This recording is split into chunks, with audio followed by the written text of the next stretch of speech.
Right, okay. Welcome everybody to Business Women in Action. I'm absolutely delighted to welcome Tamsin Davies, our small business evangelist from Constant Contact. Hi, Tamsin, how are you today? I am wonderful. Thank you for having me here, Jackie. Oh, it's absolutely our pleasure. We're so polite here, aren't we? So, um, tell me what you're going to be talking to us about and how that will help business people. I'm going to be talking about engagement marketing, which is really an approach to marketing that any business, but it works particularly well for small businesses, any business can use to engage more with potential customers and existing customers as well, to get people buying from you, to build that know, like, and trust factor, and to keep people coming back as well, which is very, very important. Okay, no, that sounds excellent. I know from our use of Constant Contact as well, not and the help that you've been to us has been exemplary. And the particularly, I was going to say in the UK the help, but of course I've also spoken to the guys over in America, so that's been really good. So email marketing is very much an essential part of anybody's marketing. So I'm not going to waste any more time. I'm going to hand over to you, and away you go. Okay, so thank you very much, Jackie. I'm going to just open up my slides so that you can see. Okay, so we're going to be talking about engagement marketing, and the tagline here is particularly relevant. It's how small businesses win in a socially connected world. What we're talking about is using technology and using social technology to your advantage as a small business. So if you haven't heard of Constant Contact already, I'd like to just explain what we do. We have online tools that enable you to run all sorts of different marketing campaigns. So that's from email marketing to managing events to doing Facebook marketing and online surveys. So there's a huge range there.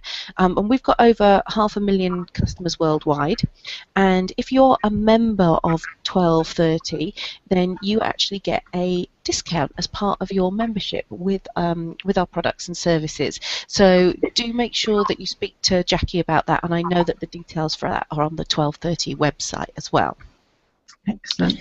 So you'll get all of my details, by the way. I'm more than happy to share them, and I would love for you to connect with me. If you would like to connect with me on LinkedIn, please do so. Just make sure you leave me a little note so I know how we've gotten connected.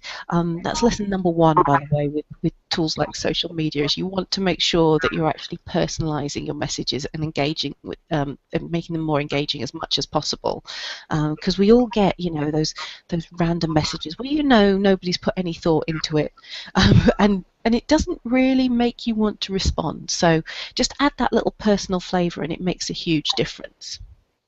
So we asked our customers, as I mentioned, we have over 500,000 of them worldwide, so it's a pretty good research base we can use. We asked our customers what their number one challenge in their business was, and we got two distinct answers that came out on top. One was finding new customers, and the second one was how you generate repeat business. Now, both of these things are important. New customers, because obviously you need new people coming into the business, new people using your products and services, and repeat business because these are the people that will actually help you to promote your business. They'll refer other people to you, and typically repeat customers spend more. The other thing that you need to remember as well about repeat customers is that you haven't had to pay to promote to them again. You haven't had to pay to acquire them again. You know that they already like your stuff because they've used you before, so they're a great source of new income into your business when you're thinking about how you can grow. Don't always just look to new customers. Make sure you use your repeat customers as well. So we identified that there's a couple of different solutions. The first one is engagement. So that's really about creating a dialogue. Traditionally, people think of marketing as being very kind of one way. It's where you're just sending out a message, but that's changed now. What people want is they want to be able to talk to the companies that they get involved with, small businesses especially so. And the second solution is social visibility. So what you want to do is you want to make sure that people are aware of you in the social sphere. But you don't just do that by talking about yourself the whole time. You do it by getting other people to talk about you. And I'm going to take you through how that works. So first of all, though, I want to share a bit of a story with you. So our CEO, Gail Goodman, she wrote a book actually called Engagement Marketing, which if you wanted to find yourself a copy, you can go on Amazon. It's there. It's a nice bright yellow hardback book, so you'll be able to spot it very easily. It's just called Engagement Marketing.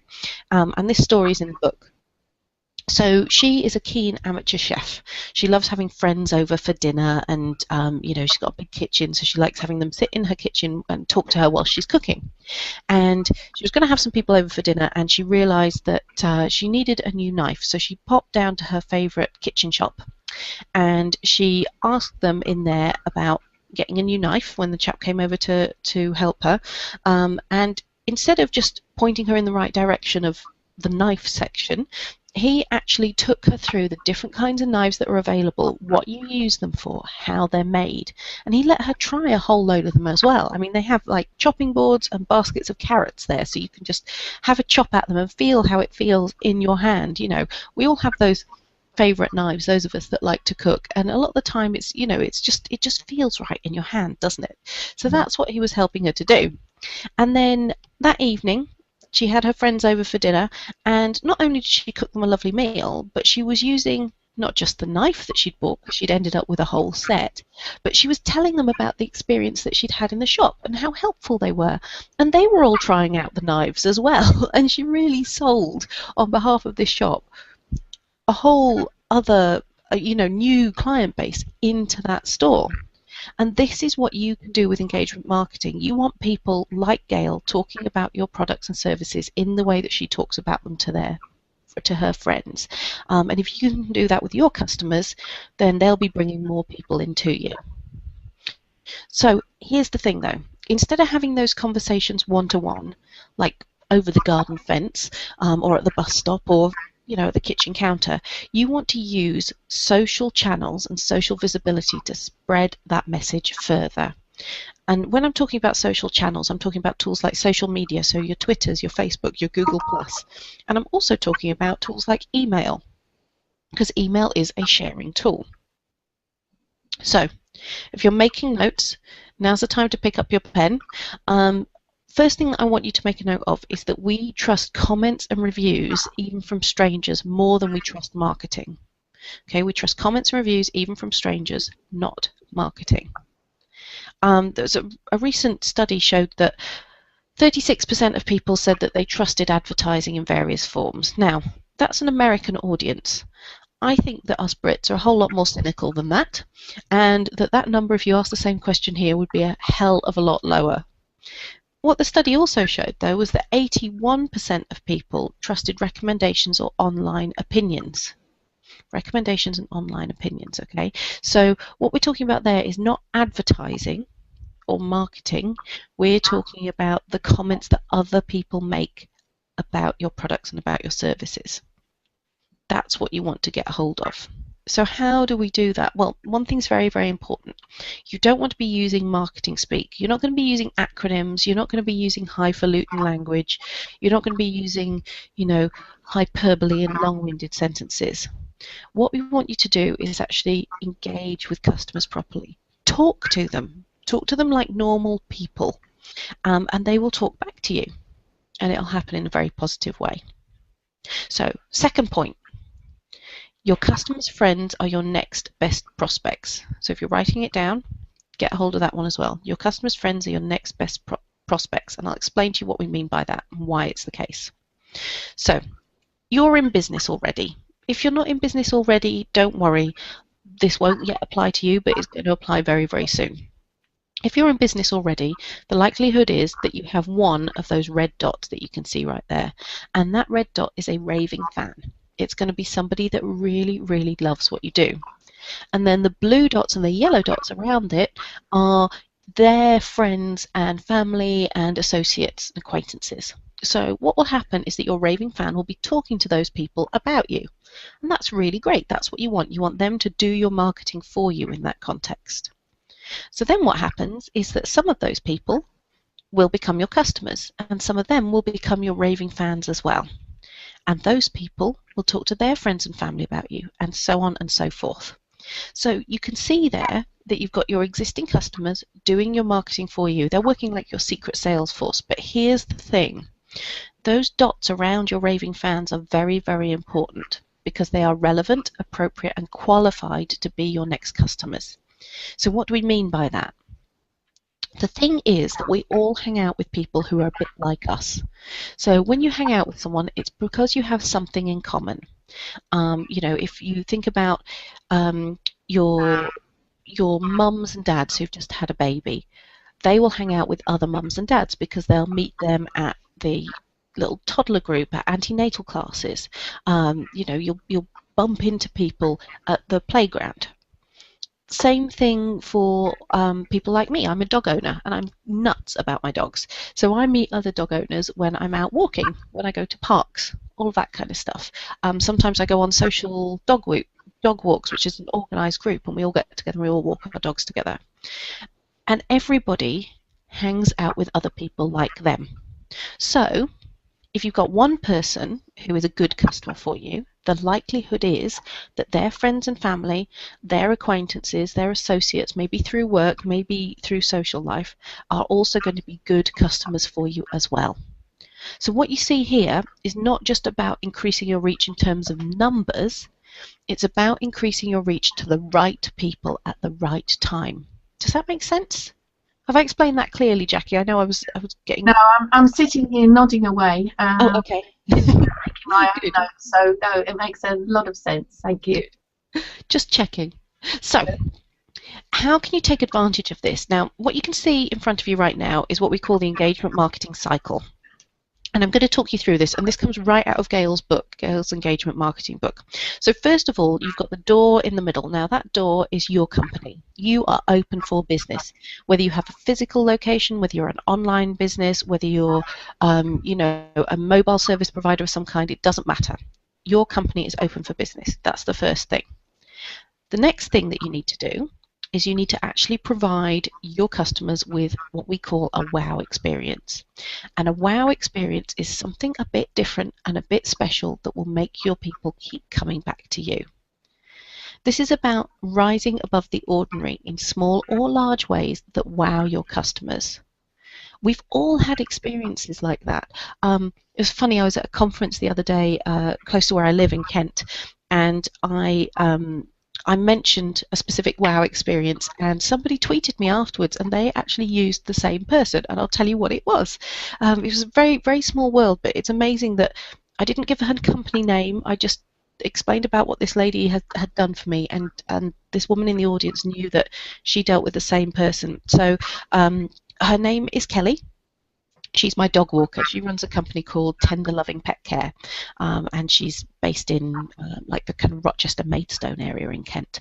And one of the things that she does for me is that she obviously goes to my house, walks my dogs when I'm not available, and when my husband's out as well. And one of the things that she does is after every single visit, I will get a little email note from her that explains how the girls are doing. I call them my girls, my two dogs, how they're doing, what she did with them, how she felt that they were feeling, if there are any issues at all. And often she'll actually take pictures of them and then email me the pictures as well, which is just lovely. I mean, one of my screensavers that I use is a picture of my dogs that she actually took. So I know, because I care about them, I know what's happening with them when I'm not there. And what's very important to me is that I feel like she's not just a good dog walker, she actually really loves them as well. And that really, really matters to me. So you can see exactly how that kind of thing is something that people talk about, because I've just shared that experience with you. And what happened there is somebody else also recognized it, and we both mentioned it to her actually afterwards. But I think she got some more business out of that conference, and how I talked about her. So what you want to do is you want to think about what you can do that's that little bit extra, and it doesn't have to cost any money. Let's have a look at a few ideas. So something that you might want to think about if you provide products is actually wrapping your products in a really interesting or different way. Another idea, if you have a physical place of business, might be the way that you welcome people. So the picture that you can see right now, this is actually from one of our customers in the US. They're a sandwich shop, and what happens when you walk into that sandwich shop is every single member of staff says hello to you. Every single one. That's definitely different, right? Definitely different. In the UK, it would probably freak us out and we'd run the other way. We're a little bit more reserved, but that's still okay. It sets them apart from, from their competitors, and it works within that context. So you need to think about how you might be able to do that. And then if you're a consultant or a type of business where you're actually producing reports and that kind of thing, think about how you present those documents. We live in an age where everything gets emailed the whole time. But, if you're paying hundreds of pounds or thousands of pounds for a study and a report, I would definitely like to receive that in a bound form. I would like to receive that looking nice in a decent folder, not just one of those, shoved in one of those punch pockets. Think about how you actually present your stuff. And in fact, I had an accountant when I was running my own business who did exactly that. She presented my accounts to me beautifully. And it made a difference. It made me feel like I was getting more from her as a result. So once you've wowed them, they're already going to love you. Okay, but what you need to do next is you need to invite them to stay in touch. So we recommend asking people to like you on Facebook, follow you on your social channels, and also to sign up for your mailing list. There's a very important reason that you want them to do both things. Your email mailing list is your data. That is your information that you have to keep. If you connect with people on social media, and it's a brilliant thing to do, you definitely want to be doing it, that information actually belongs to the social network. You can't harvest email addresses from there. That's not the right thing to do, and it's not appropriate. So they have more control over how you contact your people than you do. So that's why we recommend doing both. The thing about inviting people to connect to you and enticing them to connect with you is that hope really isn't a strategy. You can't just say to yourself, well, surely if they like me, they'll sign up for my mailing list, because that's not how it happens. You actually have to ask people. But here's the thing. They're more willing these days to hand over their email details. They're more willing to hand over their contact details, but they're more picky about who they give them to. And do you know what? That is absolutely fine by me. And certainly that's the way that I behave as well. If I'm running a business and I want people to connect with me, I only want people that actually want to be there on my list. What's the point of sending information and sending resources and communications to people that don't really want to hear from you, because they're not going to be your customers anyway? You want to go for those people that want to be engaged with you. So here's an example from Kitchen Outfitters, which is the company in the US that our CEO went and bought her knives from. I told you about them at the beginning. Here's a few things that they do. They run cooking classes in their shop. Very clever, because obviously you get to try out all their gadgets and their kitchen tools whilst you're there, and then you end up wanting something that you never knew you needed, but you used it to make that thing. If anybody who's listening has ever been into Lakeland, you'll probably have had the same experience. I go in there and I leave with something I'd never heard of before, but I know that I really need it once I'm in there. I know so many people that have the same experience. So they're going one step further. They're actually getting you to use those tools. The other thing that they do is they run cookbook exchanges. So, cookbooks are expensive items. So once a month, I think they have people come into the shop. They can bring their old cookbooks. They can take away new ones. And they're coming back into the shop. So they're getting to see and experience more of the products that the company sells. And then the other thing that they do to get people back into the shop as well is they have knife sharpening workshops. So you can bring any knives at all. Doesn't have to be ones that you bought at the shop, and you can get them sharpened and they'll actually teach you to do it. It's another way to get people back in on a regular basis. All really good ideas. So you have to ask people to actually connect with you. You really, really do, and it's not difficult. Interesting statistic for you, that when asked to do so, 59% of people in a local shop will actually hand over their email address to the shop assistant. 59% of people. Now, you have to ask in the right way, but what that means is that most people that you connect with would probably like to hear from you. So I want you to think of a way that you can ask that's really nice, and I'll give you some guidance on that. What you want to do is you want to tell them what's in it for them.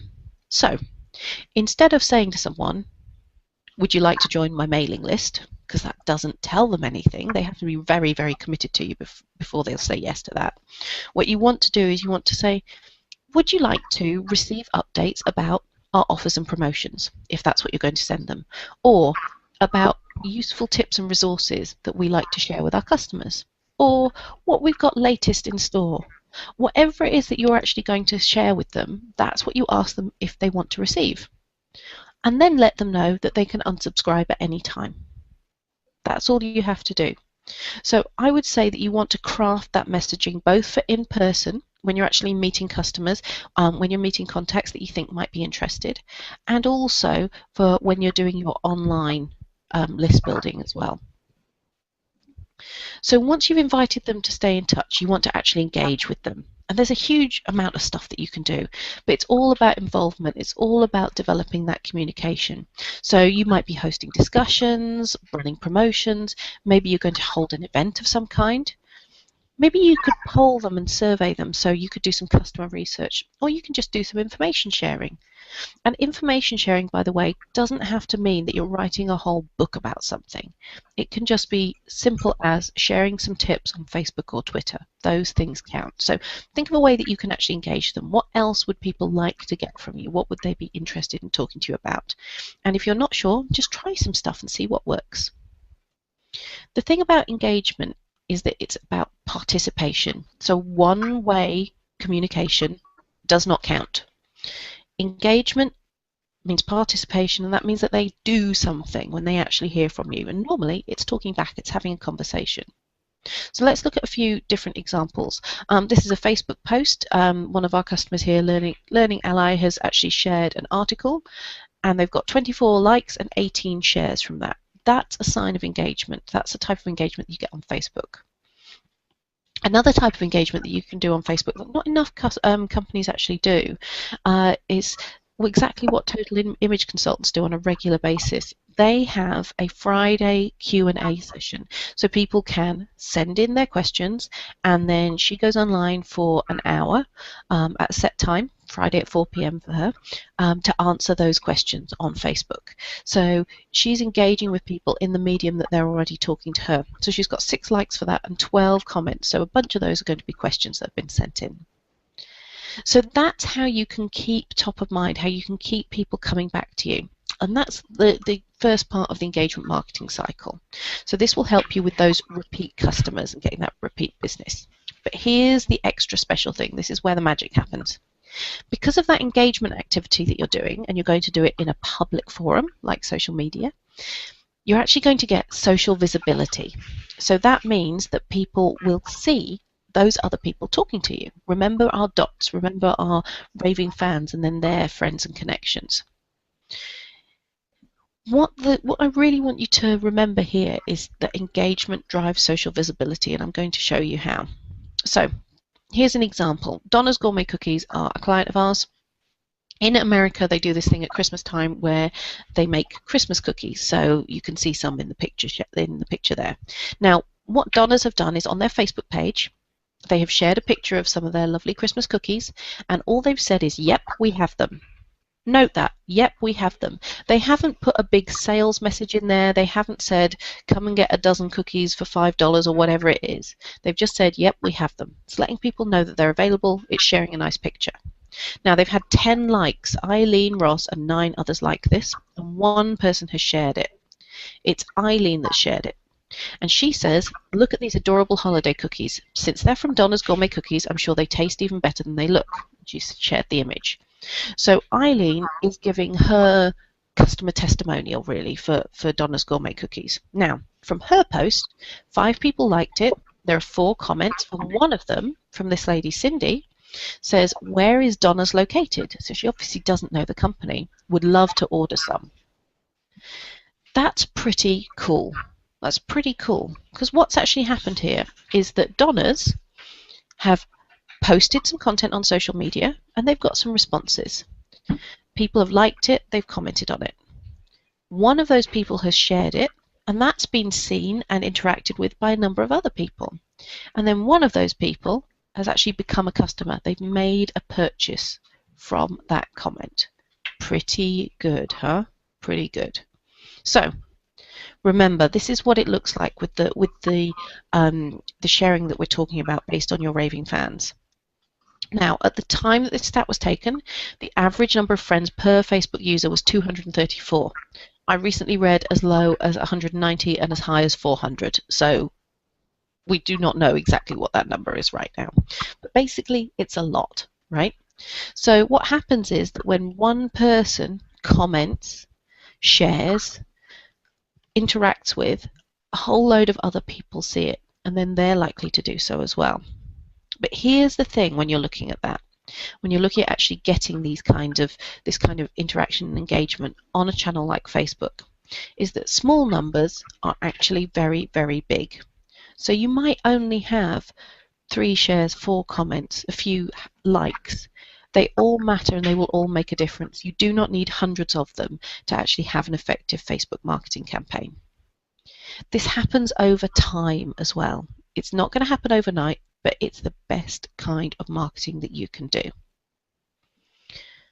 Ultimately, engagement really matters. Remember the cycle. If you want to, you can take a screenshot of this. Go ahead or email me. I've got some great information that I can send you on engagement marketing, and in fact, I can share these slides with you if you'd like them. So let's do a quick recap. Firstly, remember that we trust comments and reviews, even from strangers, more than we trust marketing. The second thing is that your customers' friends are your next best prospects. Don't just think about your customer as the end in itself. You think about how you can use them to extend your reach. You want to make sure that you're rising above the ordinary in small or large ways that wow your customers. What can you do that's a bit different? How can you stand out from the crowd? And people won't join in if you don't ask them to, and you really do have to ask. So, get comfortable with that. Try it a couple of times and you'll feel much better. Remember, the key to asking people to engage with you is to explain to them what's in it for them. Engagement drives your social visibility, so it's doing this kind of interaction that's really going to help you spread your reach. And ultimately, engagement truly matters. That's what you want to go for overall. So here's 3 things that you can do today to set yourself up on this process. Firstly, figure out what you can do to rise above the ordinary. What's your wow? You might already have one, but you don't make enough of it. Or you might need to think of something that you could do. Second, connect. Think of one way that you'll entice people to connect with you. Could you add a sign-up form to every page on your website? If you run a cafe or a restaurant, should you have little join our mailing list cards on your table where you invite people to enter a competition? What can you do that's going to entice people to connect with you? And then I want you to engage. Think of one idea for a good social post or an email that might drive engagement. Now, the key word is engagement. You could already be posting and sharing information on social media, but not have anything that's really intended to create a conversation. So what can you do to do that? Can you ask a question? Can you ask people to get involved with something? Can you start a discussion? What can you do? So I want you to know as well, we would love for you to try our products, and if you'd like to do so, we've got a free trial that's available. Everybody that signs up for one of our free trials, and as I mentioned, you can do that through the 1230 website, you get a free trial for 60 days. We don't take any payment details, and you also get a free coaching call as well. So one of our marketing coaches will actually phone you up and they'll see what you want to do with your business, with your marketing, and they'll give you some advice about the best ways to do that. If you're an existing customer, you can also make use of our coaches. We'd love for you to do that. And the free phone number is there. It's 0808 234 9315. That is a UK free phone number, I promise, even though it's 0808, which sounds a bit weird. And we've got loads of resources and information available on our website as well. You can go to constantcontact.co.uk. The one other thing that I wanted to mention was a great event series that we've got coming up. We're actually going to be between next week and November traveling around the country with a whole load of other really great businesses that work very hard to support small and micro businesses, and we're doing an event series called Get Growing. It's the Great British Business Roadshow. So it kicks off next week in London at Google Campus. It's only £25 to attend for the full day, and then I think our next stop is Cambridge after that, but we're traveling all over. We're going right the way up to Scotland and everything. If you would like to know more about that, the website that you want to go to is britishbusinessroadshow.com, and all of the dates are on there. britishbusinessroadshow.com. Okay, so that was all the information that I want to share. I know I've left some time for for sort of discussion, because I'm sure Jackie's got some things that she'd like me to go into in a bit more detail. Jackie, what was the thing that stood out most for you there? Well, apart from the raving fans, which I absolutely love, and that makes such a lot of sense with connections, etc. I think what stood out for me was the importance of the wow factor, and getting that right. Yeah, I think that's the key, really, because if you have to be, what's the word? In order to be talked about, you have to be noteworthy. You know, you have to actually give people something that's worth commenting on, worth making a note of.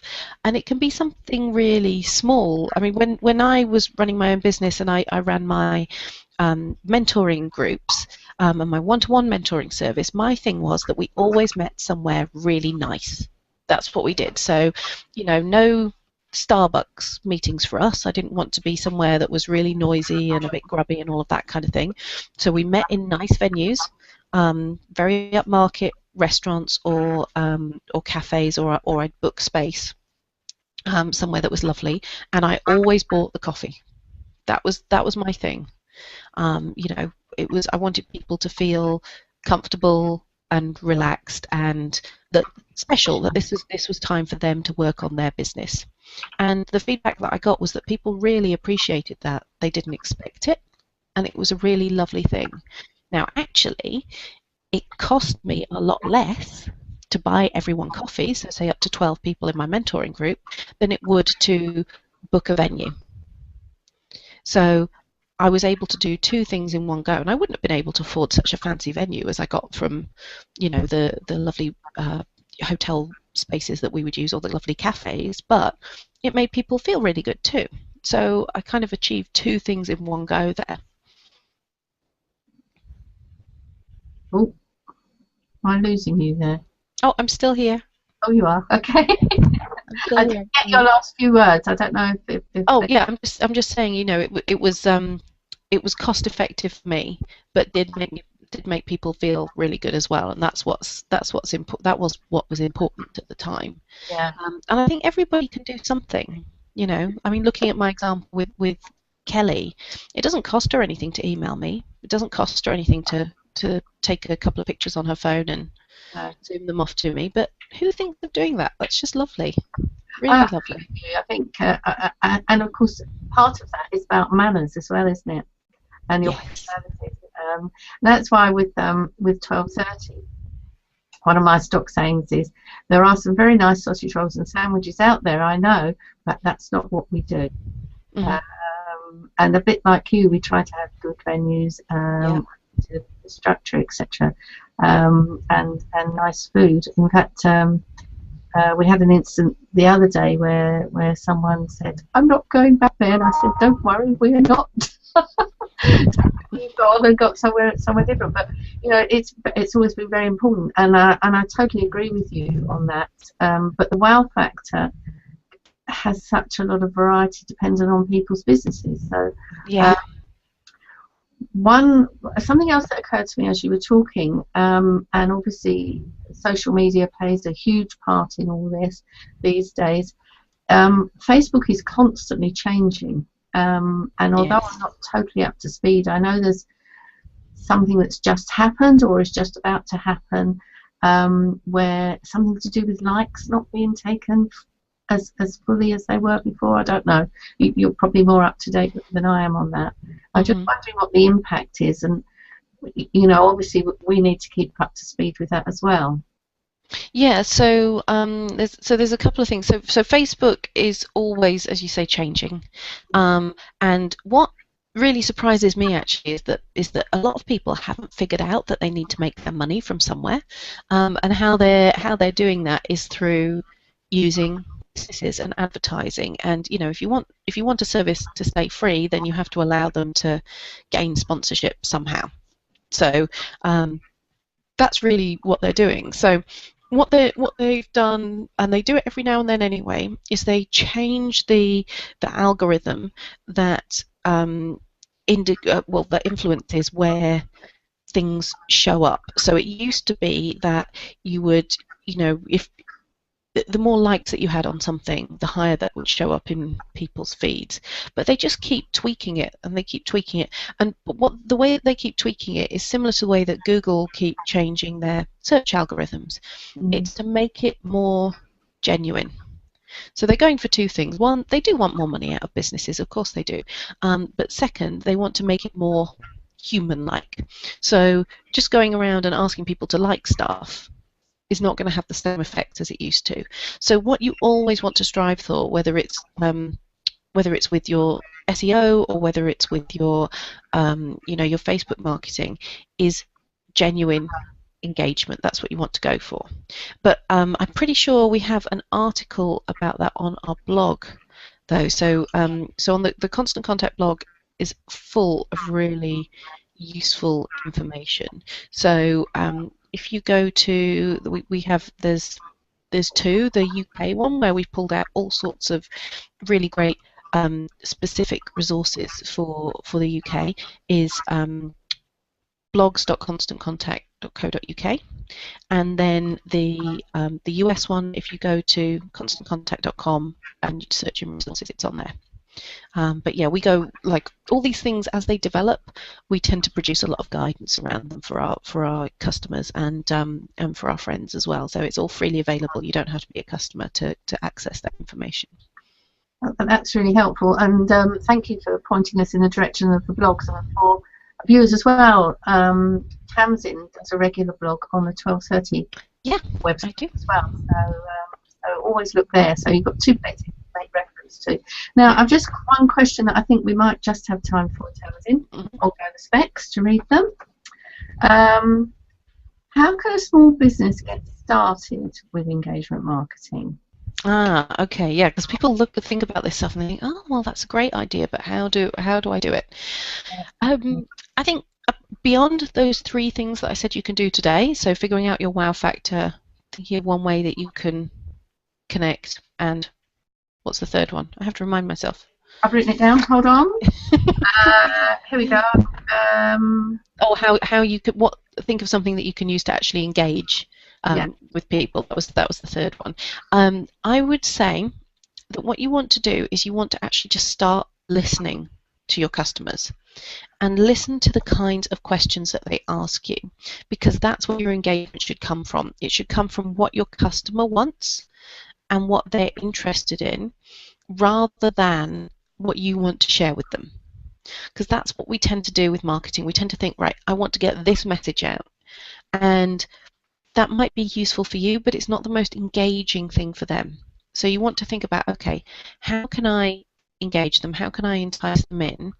Which will then obviously bring them to buy more from you, to refer you to other people, all of that stuff. But do it by listening first of all, and I think that's the best possible advice I could give. You don't have to jump straight to taking action. Listen first. Excellent advice, Tamsin. Thank you so much for that. Well, I hope everybody's enjoyed. Tamsin, I hope you've enjoyed yourself as well. I've certainly learned loads, and also from our conversations reinforced some of the things that you've said to me. So again, action. No, first listening, and then action. So thank you for that. You're welcome. Thank you for having me. Okay, so it's an absolute pleasure. So our next session is with our Business Women in Action is on the 23rd of April with Sonia Brown. So details will be posted up on the site soon. So thank you very much, and thank you, Tamsin. Is there anything you wanted to add before we close now?